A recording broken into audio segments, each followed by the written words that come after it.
ओम श्रीमन्महागणाधिपतये नमः। श्रीलक्ष्मीनारायणाभ्यां नमः। श्रीमत्स्वामिने परमहंसाय नमो नमः। श्रीगुरुचरण कमलेभ्यो नमः। नमः परमहंसाय स्वादिति चरण कमल चिन्मकरंदाय भक्त जनमानस निवासाय श्री रामचंद्राय श्री रामचंद्राय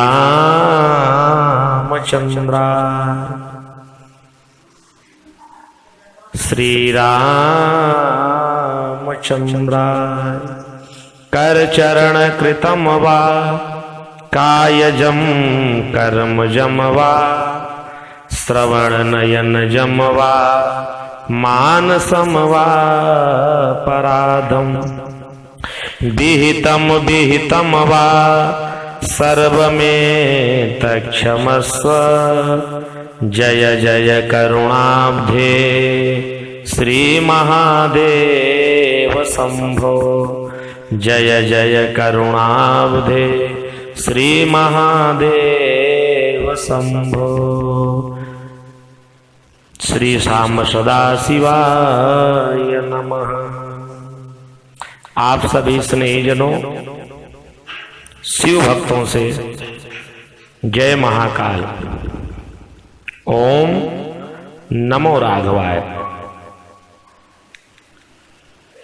क्यों प्रिय है शिव जी को श्रावण का महीना?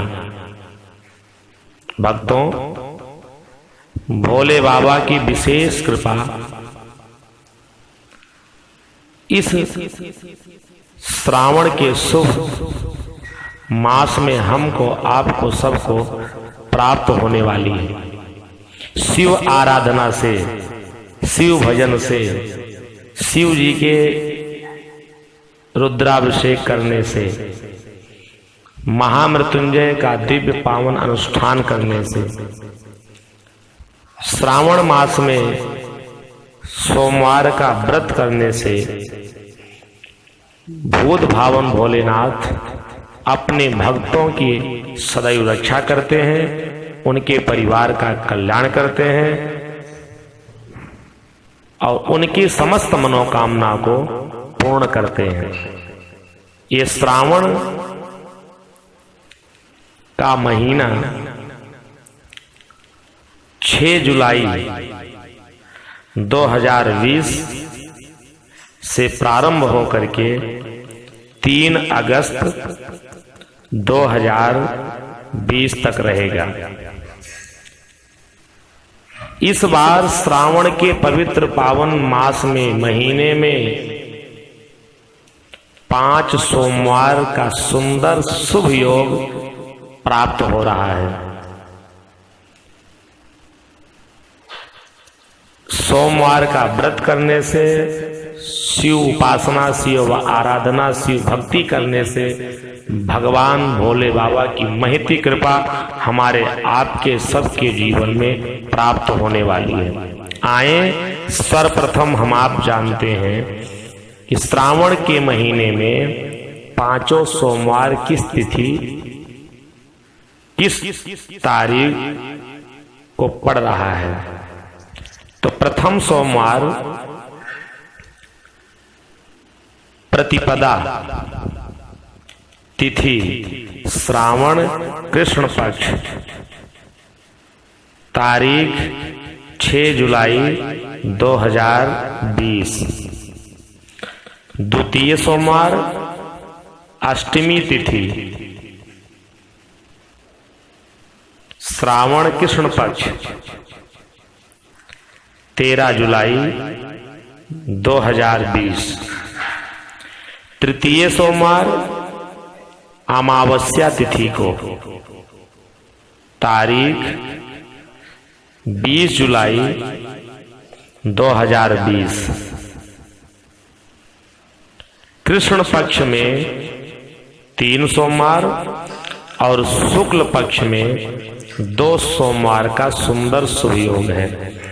अब आए हम आप सब शुक्ल पक्ष के 2 सोमवार कब कब हैं इस बारे में जानते हैं। श्रावण शुक्ल पक्ष सप्तमी सोमवार 27 जुलाई 2020। श्रावण शुक्ल पक्ष पूर्णिमा सोमवार 3 अगस्त 2020। ये श्रावण के 5 सोमवार के बारे में आप सबको विधि पूर्वक सरल ढंग से बताया गया। अब हम आप सब ये जाने कि श्रावण के महीने में भोले बाबा की भक्ति करने से भोले बाबा की विशेष कृपा हम पर आप पर क्यों बरसती है। शिव जी को श्रावण का महीना अत्यंत प्रिय क्यों है। श्रावण मास या माह अपने हर एक दिन एक नया सवेरा दिखाता है कि इसके साथ जुड़े समस्त दिन आस्था में डूबे होते हैं। श्रावण मास एक विशिष्ट मास है जो देवादिदेव महादेव को अत्यंत प्रिय है। वैसे प्रत्येक मास किसी न किसी देवी देवताओं के लिए महत्वपूर्ण होता है। इस श्रावण मास में प्रत्येक दिन पूर्णता लिए हुए हैं। धर्म और आस्था का अटूट गठजोड़ हमें इस माह में दिखाई देता है। इस माह का प्रत्येक दिन बहुत ही दिव्य है। इसका हर दिन व्रत और पूजा पाठ के लिए बहुत महत्वपूर्ण है। सनातन धर्म में हिंदू पंचांग के अनुसार सभी मासों में किसी न किसी देवता से संबंध देखा जा सकता है। उसी प्रकार श्रावण मास को भगवान शिव के साथ जोड़ा जाता है। इस समय शिव की आराधना, शिव की उपासना, शिव की भक्ति, महारुद्राभिषेक, महामृत्युंजय अनुष्ठान, शिव पुराण आदि जैसे महान ग्रंथों का आश्रय अगर जीव लेता है तो यह माह समस्त आशाओं को पूर्ति का समय है। यह माह भक्ति और पूर्ति का अनूठा संगम दिखाता है और सभी की मनोकामनाएं पूर्ण करता है। श्रावण मास में शिव जी का जलाभिषेक, रुद्राभिषेक के संदर्भ में एक कथा बहुत प्रचलित है, जिसके अनुसार जब देवों और राक्षसों ने मिलकर अमृत प्राप्ति के लिए समुद्र मंथन किया तो उस मंथन के समय समुद्र से 14 रत्न उत्पन्न हुए और अमृत कलश से पूर्व कालकूट विष भी निकला। उसकी भयंकर ज्वाला से समस्त ब्रह्मांड जलने लगा। इस संकट से व्यथित समस्त जन भगवान शिव के पास पहुंचे और उनके समक्ष प्रार्थना करने लगे। तब सभी की प्रार्थना पर देवादिदेव महादेव प्रसन्न हो गए। शिव जी ने सृष्टि को बचाने के लिए उस विष को अपने कंठ में उतार लिया और उसे वहीं अपने कंठ में ही धारण कर लिया, जिससे भोले बाबा का कंठ नीला हो गया। तभी से उनका नाम नीलकंठ महादेव पड़ गया। समुद्र मंथन से निकले उस हलाहल विष की तपन को भगवान शिव ने ही धारण किया। मान्यता यह है कि वह श्रावण मास का समय था और उस तपन को शांत करने के लिए संसार के समस्त देवी देवताओं ने भगवान भोले बाबा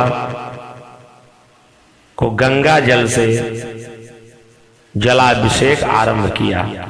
तभी से यह प्रथा आज तक चली आ रही है कि प्रभु को जलाभिषेक करके समस्त भक्त उनकी कृपा को पात्र हैं और उन्हीं की रस में भाव विभोर होकर जीवन के अमृत को अपने भीतर प्रवाहित करने का प्रयास करते हैं। सावन महीने के बारे में एक और पौराणिक कथा है।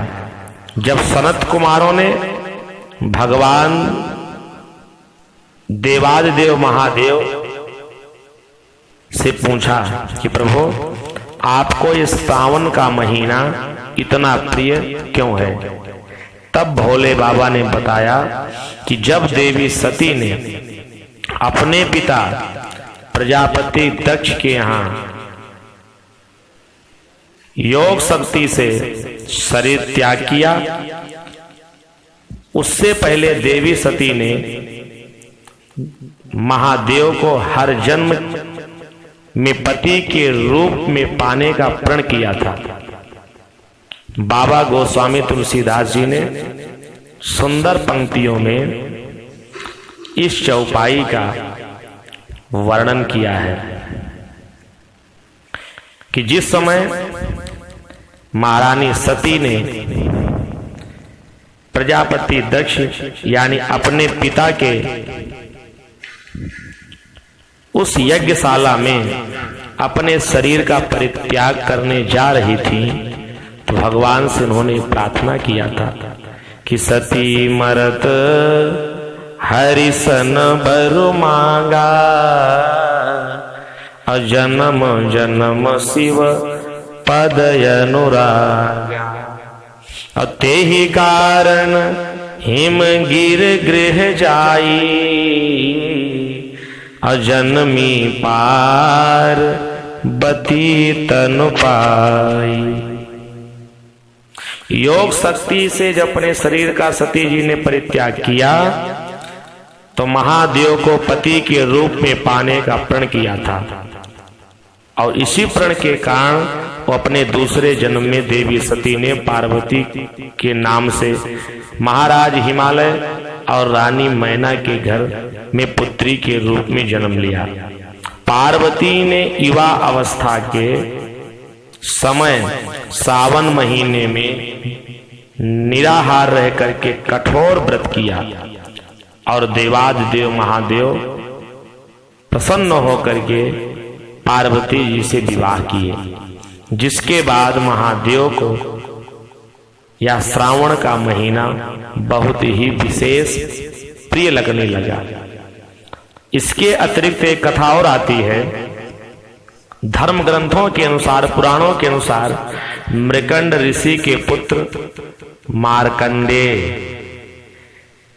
जी ने लंबी आयु के लिए इसी सावन के महीने में महामृत्युंजय मंत्र की कठिन तपस्या भोले बाबा की कृपा को पाने के लिए किया।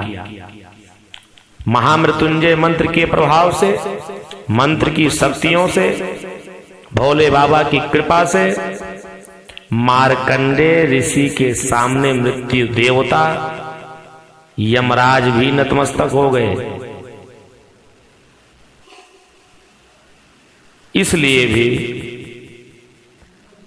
भगवान देवादिदेव महादेव को सावन का महीना बहुत प्रिय है, क्योंकि मार्कंडेय ऋषि ने भी ये महातपस्या, महा आराधना भोले बाबा की कृपा को पाने के लिए, अपने प्राण को बचाने के लिए ऋषियों के आदेश पर श्रावण के ही महीने में किया था। अन्य कारण यह भी है कि भगवान शिव सावन के महीने में पृथ्वी पर अवतरित होकर के अपने ससुराल भी गए थे और वहां उनका स्वागत अर्घ और जलाभिषेक से किया गया था। माना जाता है कि प्रत्येक वर्ष सावन के महीने में भोले बाबा भूलोक पर विचरण करते हैं और भूलोक के वासियों के ऊपर कृपा दृष्टि बरसाते रहते हैं। ऐसा शुभ अवसर इस श्रावण का महीना जो हमारे आपके सबके सन्मुख है, हम सब अपने परिवार के लिए, अपने घर के सुख शांति समृद्धि के लिए, भगवान की कृपा को प्राप्त करने के लिए, शिव जी की आराधना के लिए, भगवान शिव को प्रसन्न करने के लिए श्रावण के महीने में शिव आराधना, महामृत्युंजय मंत्र का जप, शिव पंचाक्षर मंत्र का जप, रुद्राभिषेक आदि से लाभ प्राप्त करें और अपने परिवार का, अपने जीवन का कल्याण करें। भगवान शिव के रुद्राभिषेक का भी बहुत महत्वपूर्ण लाभ मनुष्य के जीवन में प्राप्त होता है। रुद्राभिषेक का अलग अलग फल भी होता है। अलग अलग सामग्री से, विभिन्न विभिन्न सामग्रियों के द्वारा विभिन्न विभिन्न मनोकामनाओं को पूर्ण करने के लिए शिव जी का रुद्राभिषेक भी भक्तगण करते हैं। पुराणों में ऐसी चर्चा है, धर्म ग्रंथों में ऐसी चर्चा है, शिवलिंग का जलाभिषेक करने से भगवान शिव बहुत शीघ्र प्रसन्न हो जाते हैं। वर्षा के लिए अगर संसार में सूखा पड़ जाए, वर्षा न हो, तो वर्षा की प्राप्ति के लिए समस्त भक्तों को भोले बाबा का रुद्राभिषेक जल से करना चाहिए। परिवार में किसी के जीवन में रोग दोष हो, असाध्य बीमारियों से जीव ग्रसित हो, इस समय कोरोना काल में परिवार के स्वास्थ्य की रक्षा के लिए, असाध्य रोगों से मुक्ति के लिए, किसी बीमारी से परिवार का कोई सदस्य अगर ग्रसित हो उससे मुक्ति पाने के लिए, अपने कष्ट की निवृत्ति के लिए, अगर भक्त श्रद्धा भक्ति के साथ पार्थिव पूजन करके कुशोदक से, कुश के जल से अगर रुद्राभिषेक करता है तो असाध्य से असाध्य रोगों से मुक्ति मिल जाती है। भगवान भोले बाबा का दही से रुद्राभिषेक करने से वाहन और भवन की प्राप्ति होती है। जिनके जीवन में भवन का सुख नहीं है, भवन का सुख प्राप्त करना चाहते हो या वाहन का सुख प्राप्त करना चाहते हो, तो इस श्रावण के महीने में दही से रुद्राभिषेक करें। अपार लक्ष्मी की प्राप्ति हेतु, धन संपत्ति की प्राप्ति हेतु, व्यापार में असफलता अगर जीवन में प्राप्त हो रही हो, व्यापार को बढ़ाने के लिए, धन की प्राप्ति के लिए, लक्ष्मी जी की प्रसन्नता के लिए, इस श्रावण के महीने में गन्ने के रस से अभिषेक करें तो परिवार पर अपार लक्ष्मी की कृपा बरसती है, पर उस परिवार में धन की कभी कमी नहीं होती। भोले बाबा का रुद्राभिषेक शहद और घी से भी किया जाता है। इससे भी शहद और घी से रुद्राभिषेक धन में वृद्धि करता है।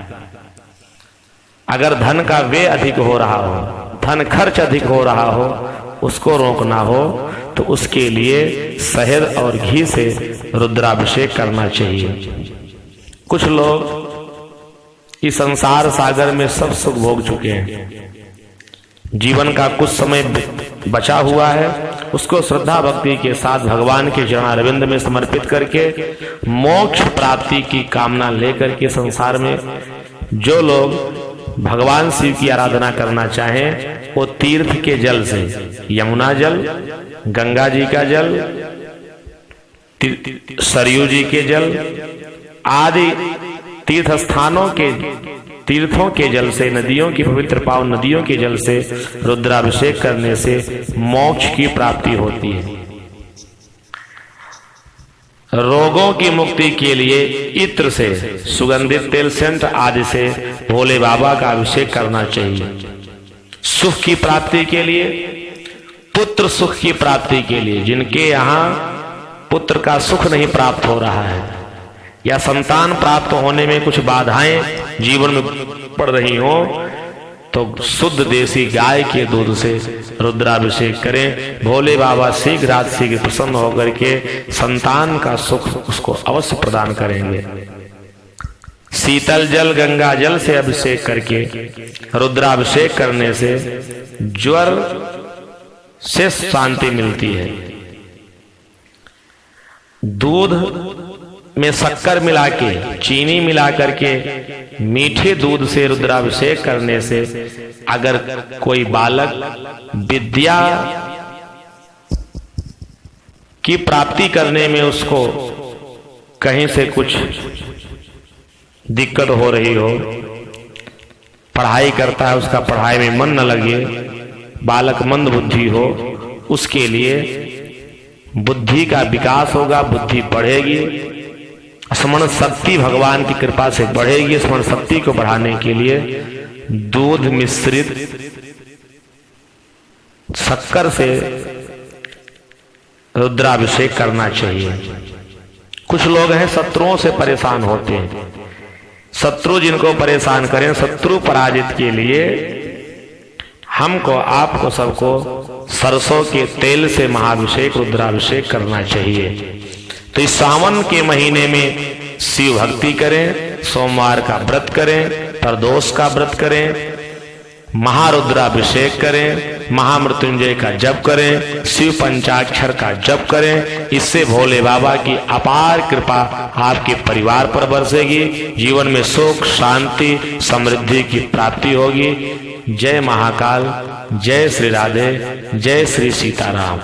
मैं आचार्य देवमूर्ति जी महाराज आप सबके कल्याण के लिए, आप सबके सुख शांति के लिए अयोध्या की पवित्र पावन भूमि से सरयू के तट पर विराजमान नागेश्वर नाथ महादेव से प्रार्थना करते हैं कि सबका कल्याण करें प्रभु, सबकी रक्षा करें, सबके परिवार में सुख शांति और समृद्धि की प्राप्ति हो। बहुत बहुत साधुवाद, बहुत बहुत आशीर्वाद। जय महाकाल। ओम श्रीमन्महागणाधिपतये नमः। श्री लक्ष्मी